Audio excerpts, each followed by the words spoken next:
Hello everyone, welcome back to my IELTS stream. In today's video, we are going to learn about complex sentences, and we are also going to look into how to use them, how to make them, and some other complications surrounding complex sentences. We know that you are quite nervous about this topic, and that's why we decided to make a video on it. What are we going to learn in today's video? First, we are going to do some myth busting. That is, we are going to talk about some misconceptions about complex sentences and IELTS. There is a lot of debate and there is a lot of confusion around how complex sentences should be used, how many should be used, how to make them, how important they are. So we are going to talk about what is right within this discussion and what is wrong. And then we will look into how important the complex sentences are according to the official band descriptors of the IELTS exam. Then we will see what are simple sentences. In order to understand how to make complex sentences, you first need to know what are simple sentences and how to make them. The second last thing would be how to balance between simple and complex sentences. Now, I know students are quite confused. Should they have a lot of complex sentences or some amount of complex sentences is enough? What to do, what not to do? We will discuss that. And what do examiners actually want for a high score in grammatical range and accuracy?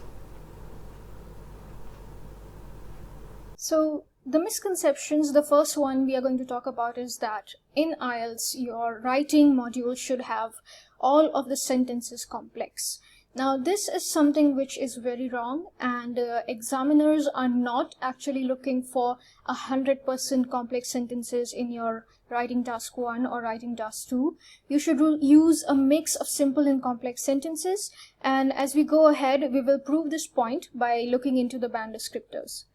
The second misconception is that complex sentences are difficult.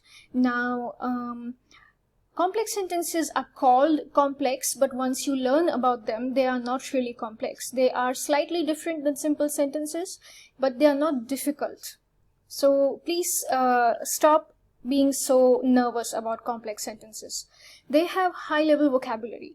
Now, the level of vocabulary in a sentence has nothing to do with the sentence being called simple or complex.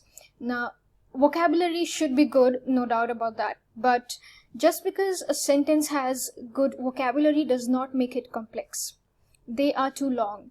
Another thing that is taught by a lot of fake IELTS gurus on the internet is that a long sentence is a complex sentence. Now, complex sentences tend to be longer, but it doesn't mean that every complex sentence is long.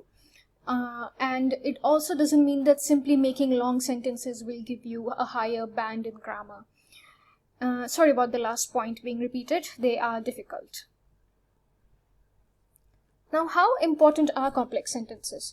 According to the official band descriptors given by the British Council, the Cambridge University, and the IDP, we are going to compare the descriptors for grammar in band 5, band 6, and band 7. For band 5, attempts complex sentences, but these tend to be less accurate than simple sentences. So a person who might score band 5 is attempting complex sentences, but at the same time they are less accurate, means they have more number of mistakes as compared to the simple sentences that this person is making. Band 6 uses a mix of simple and complex sentence forms, makes some errors, but they rarely reduce communication. So you see that this person is still using a mix of simple and complex sentence forms, makes some errors, but they rarely reduce communication. It means that this person is making less mistakes as compared to this person. A person with a band 5 in grammatical range and accuracy makes so much mistakes that we are not able to understand what they are trying to communicate. Whereas a person with band 6 is still making mistakes, but not to the extent that we have some difficulty understanding what is their point or what is the basic thing that they are trying to say.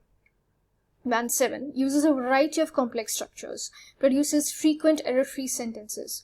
So this person has a variety of complex sentences, but at the same time the error-free sentences are also present.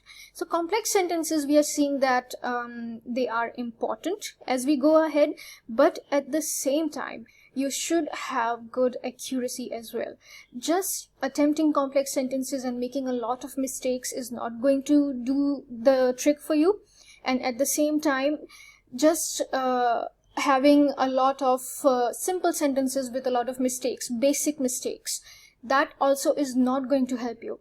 If you are thinking that you will just make a lot of complex sentences and your grammatical mistakes will be ignored, please stop thinking like that. That should not be the approach towards your exam. IELTS examiners want accuracy and they want complex structures. By the end of the video, we will see which one of these two are more important. But at the same time, you should try to learn both the things. What are simple sentences? Let us start with an example. I like summer. There's a subject here. Subject is I, verb like, object summer. Now, what is a subject? A subject is a noun or a pronoun in a sentence that does some action.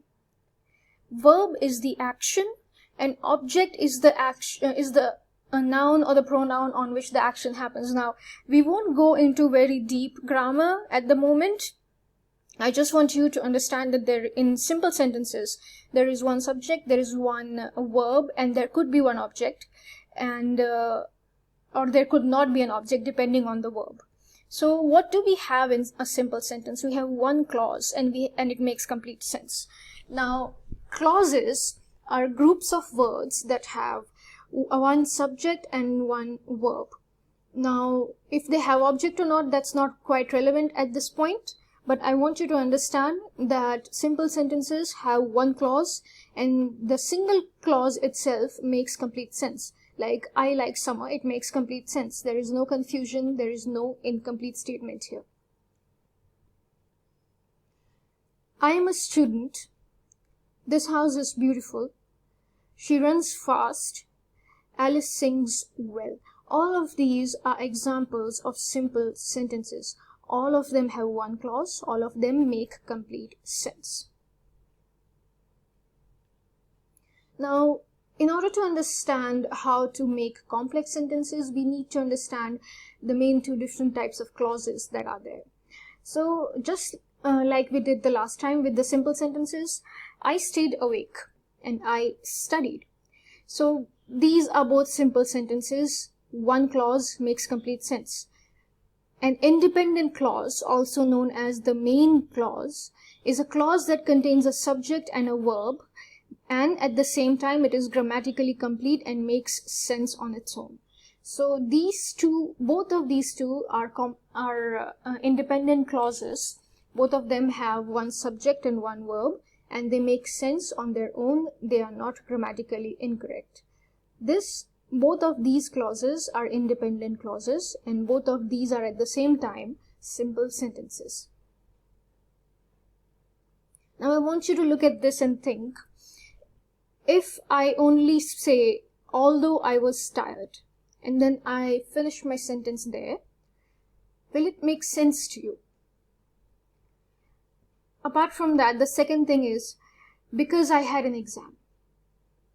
Now, if I come to you and if I just say, although I was tired, would you be able to understand what I'm trying to say, or would you actually feel that I'm giving you incomplete information?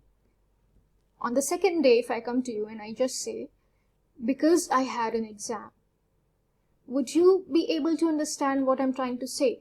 No, you might think that I'm again giving you incomplete information.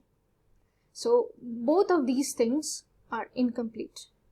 Now, if I come to you and say, although I was tired, I stayed awake. So this makes complete sense. It is a proper sentence, both of these things together. I studied because I had an exam. So again, this sentence also makes proper sense. It is grammatically correct. Now, after adding this clause with this clause and adding this clause with this clause, we have complete sentences. So what was the point of this? Although I was tired and because I had an exam are actually subordinate clauses. What are subordinate clauses? They contain a subject and a verb but are not complete on their own. They need an independent clause to make sense and be grammatically correct. They depend on the main clause for meaning. So, although I was tired is a subordinate clause, and because I had an exam is a subordinate clause.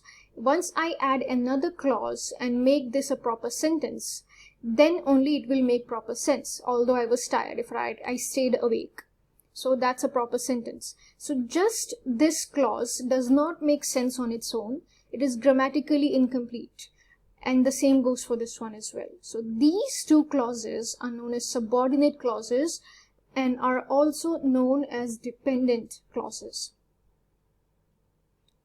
Yes, please subscribe to our YouTube channel and follow us on Facebook for some free content, and we will be happy to help you. If you send us a message with your, we will be happy to help you with your IELTS preparation. Now, what are complex sentences? They contain one main clause and one subordinate clause connected by a subordinating conjunction or a relative pronoun. Now, we know what is a main clause or an independent clause. We know what's a subordinate clause. And now we are going to look into subordinating conjunctions and relative pronouns. Although I was tired, I stayed awake. I studied because I had an exam. Subordinating conjunctions are words that connect main clauses to subordinate clauses. They can be present either in the beginning of a sentence or in the middle. Examples of subordinating clauses are although, because, after, if, while, whenever, wherever, unless. Now, this is not an exhaustive list. There are, of course, a lot of subordinating conjunctions that we cannot talk about in one video. So feel free to go ahead and read on the topic. But the point is that in order to make complex sentences, we will be using subordinate clauses or relative pronouns like we will see next. Although is a subordinate clause, because is a subordinate clause. Although is a subordinate conjunction, because is a subordinate conjunction. Although I was tired is a subordinate clause. I stayed awake is the main clause. I studied is the main clause. Because I had an exam is the subordinate clause, and them together make complex sentences. So this is our first complex sentence. This is our second complex sentence. It isn't really that difficult now, is it? I hope so you understand. Now, this is the woman whom I was talking about. I read the book that was written by a professor. Relative pronouns are used to connect parts of sentences together, used to give more information about a noun or a pronoun. So this is the second way to make complex sentences. Examples of relative pronouns are who, whom, which, that, and whose. So these are other examples of complex sentences. This is the woman whom I was talking about. I read the book that was given by a professor. Now you should keep in mind that just using whom or that is not going to help you make complex sentences, but complex sentences should also have more than one idea. Like this is the woman is one idea, I was talking about is another idea, I read the book is one idea, written by a professor is another idea. So complex sentences should contain more than one idea, as opposed to simple sentences like we saw earlier, like I like summer. So that's just one idea. Complex sentences should have more than one idea. They should have more than one clause. They should have a main clause and a subordinate clause, and then you should be using either a relative pronoun or a subordinating conjunction in order to make a complex sentence. Now, when it comes to balancing grammatical accuracy with grammatical range, we would like to let you know that you should focus more on accuracy. Now, why is it the case? If you understood what complex sentences are actually after watching this video, you would know that it is quite possible that you are already using complex sentences in your exam, in the way you speak, in the way you write. So if you are using complex sentences already, it is not actually a very big deal, but I wouldn't say be careless about it, but at the same time I would say that don't panic or don't obsess over it. What is more important is accuracy.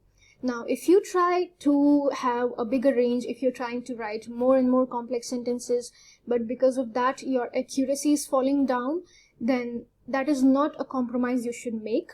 You should try and have a good number of complex sentences, but at the same time you should focus on accuracy. Your communication should not hinder, and you should not actually think that just because you have complex sentences you can have bad accuracy. That is not how examiners look at your paper.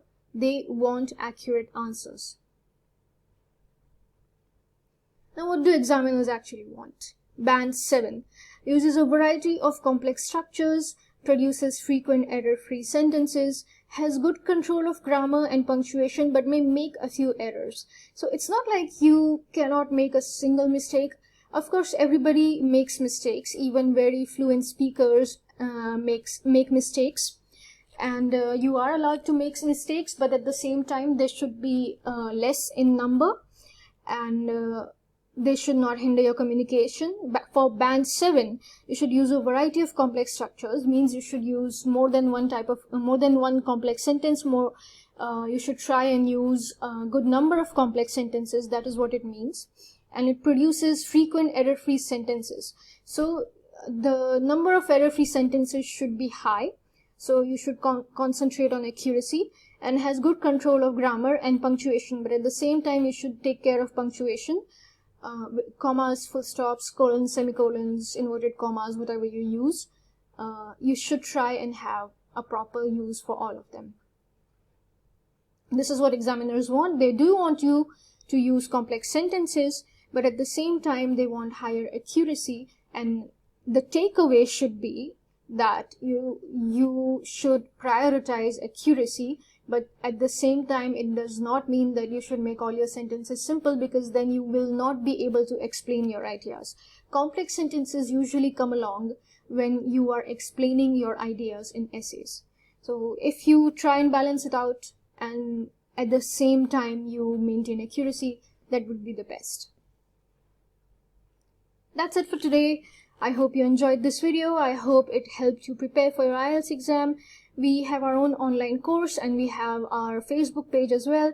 We have trained a lot of students from around the world, and we have a lot of candidates who scored 7 and above in writing. If there is anything that you want to know about the IELTS exam, feel free to shoot us an email at myieltsdream123@gmail.com or send us a message on our Facebook page. We will be happy to help you. If there is any topic in particular that bothers you, let us know in the comments and we will make a video on it. Thank you and have a nice day.